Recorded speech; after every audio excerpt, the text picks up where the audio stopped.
Assalamualaikum dan salam sejahtera. Bertemu kita lagi untuk mata pelajaran reka bentuk dan teknologi untuk tahun 4. Hari ini kita akan belajar tajuk keselamatan bengkel bagi subtopik apabila berlaku kemalangan. Apa itu kemalangan? Mengikut Kamus Dewan, kemalangan bermaksud apa-apa bencana yang berlaku dengan tidak disangka-sangka. Itu dia kemalangan. Okey, apa-apa bencana yang berlaku dengan tidak disangka-sangka. Maksudnya apa saja yang berlaku uh, dengan tidak disengajakan. Kemalangan boleh berlaku di dalam bengkel jika kita tidak mengikut peraturan atau cuai ketika menggunakan alat ataupun bahan.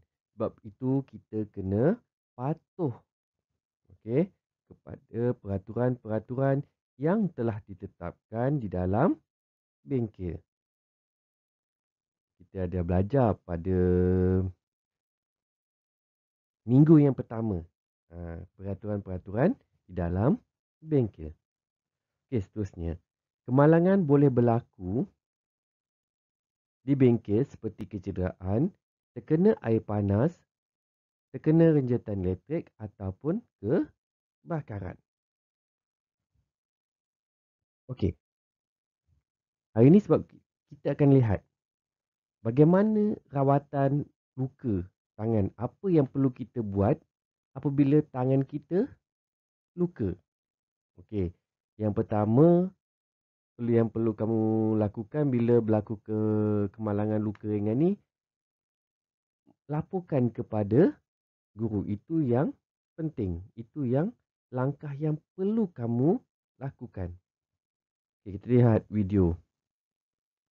Okey, alirkan luka pada air dan keringkan dengan kain bersih. Kemudian bersihkan sekeliling luka dengan kapas atau kain bersih yang telah dibasahkan dengan air dan sabun ataupun antiseptik. Akhir sekali balut luka tersebut dengan kain atau pembalut yang bersih. Ini untuk luka ringan. Okey, bagaimana pula untuk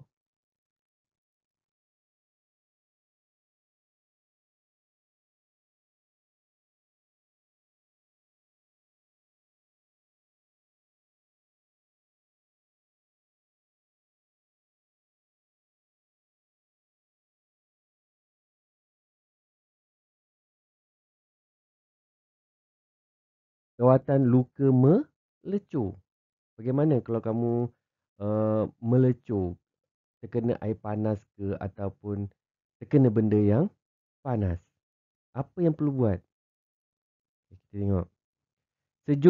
Segera sejukkan dengan air paip yang mengalir kawasan yang kamu luka tu. Rendam, lepas tu kamu balut dengan kain yang basah selama 5 minit sehingga hilang sakit. Tinggalkan aksesori yang dipakai pada tempat yang cedera. Jangan pecahkan gelembung atau menanggalkan kain yang melekat pada tempat yang cedera. So, balut dengan kain yang bersih. Lepas tu bawa ke klinik. Kalau kamu rasa benda tu besar dia punya ni, cikgu akan bawa ke klinik.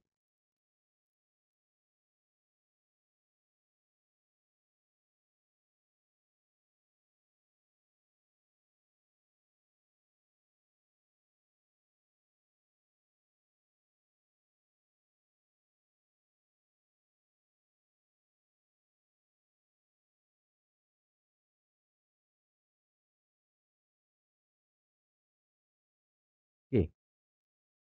Seterusnya, rawatan terkena renjatan elektrik. Apa yang perlu buat? Langkah yang pertama, jangan sentuh mangsa yang terkena renjatan elektrik tu. Okey. kamu perlu alihkan mangsa daripada punca renjatan dengan menggunakan bahan penebat seperti kayu ataupun tali pinggang. Rehatkan mangsa di tempat yang selesa dan dapatkan bantuan dengan segera. Okay, ini adalah video yang saya dapat daripada Jawatan Pertahanan Awam. Okay. Apabila berlaku situasi genjatan tadi, kamu telefon segera 999. Okey. Dah tadi kita dah ni kita baringkan mangsa. Jika tiada kecederaan di kepala dan dada serta tiada kesusahan bernafas, tinggikan kakinya antara 8 hingga 12 inci. Kita tinggikan kakinya. Longgarkan sebarang pakaian yang ketat.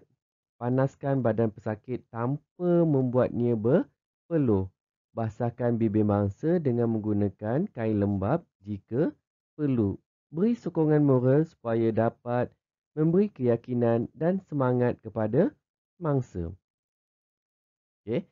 Ini adalah rawatan jika kita terkena renjatan elektrik.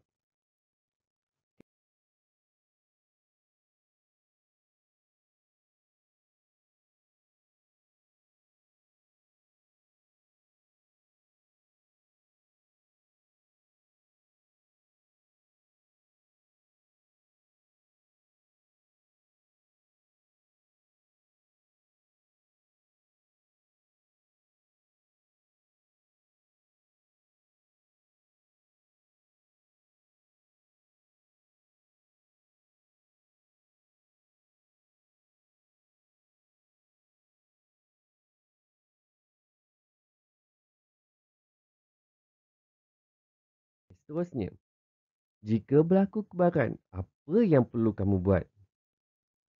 Okay. Ini adalah peta plan lantai di dalam bengkel. Biasanya, bila kebakaran yang besar di dalam kawasan sekolah, akan kedengaran bunyi loceng yang berpanjangan. So, bila kamu ada dengan loceng yang berpanjangan, itu maksudnya ada kebakaran. Okey, bagaimana kamu nak keluar daripada bengkel RBT? So, mana murid yang berada di barisan pintu, kamu boleh tengok anak panah tu. So, dia bergerak di pintu hadapan, mana yang dekat dengan pintu belakang, dia bergerak mengikut pintu belakang. Sebab tu, bila kamu masuk di dalam bengkel, kamu kena buka pintu. Okey, untuk memudahkan pergerakan. Okey, setiap bengkel di sekolah berbeza bilik khas. So, kena tengok guru akan menampalkan plan lantai kebakaran ni di papan kenyataan. Okey, lepas tu bila kamu dah keluar daripada bilik bengkel RBT, kamu perlu menuju ke tempat berkumpul. Biasanya dia berada di padang sekolah. Okey, sekarang kita lihat bagaimanakah untuk menggunakan alat pemadam api jika berlaku kebakaran kecil. Ini untuk kebakaran kecil kamu boleh uh, gunakan alat pemadam api. Okey. Yang ini yang kecil, yang ringan. Goncangkan alat pemadam api sebelum menggunakannya. Cabutkan pin keselamatan alat pemadam api. Dan acukan muncung alat pemadam api ke arah api. So, tekan muncung alat pemadam api dan sembur tepat ke arah sumber api dengan cara menyapu. Tahu menyapu? Atas, bawah, atas, bawah.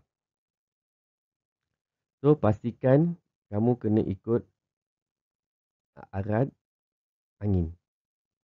Okey.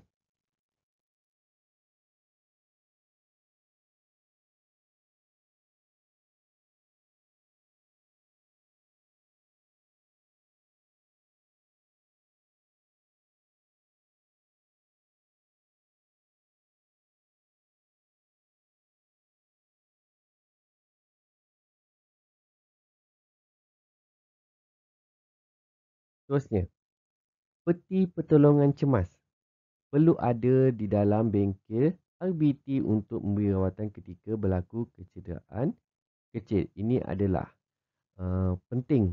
Okey.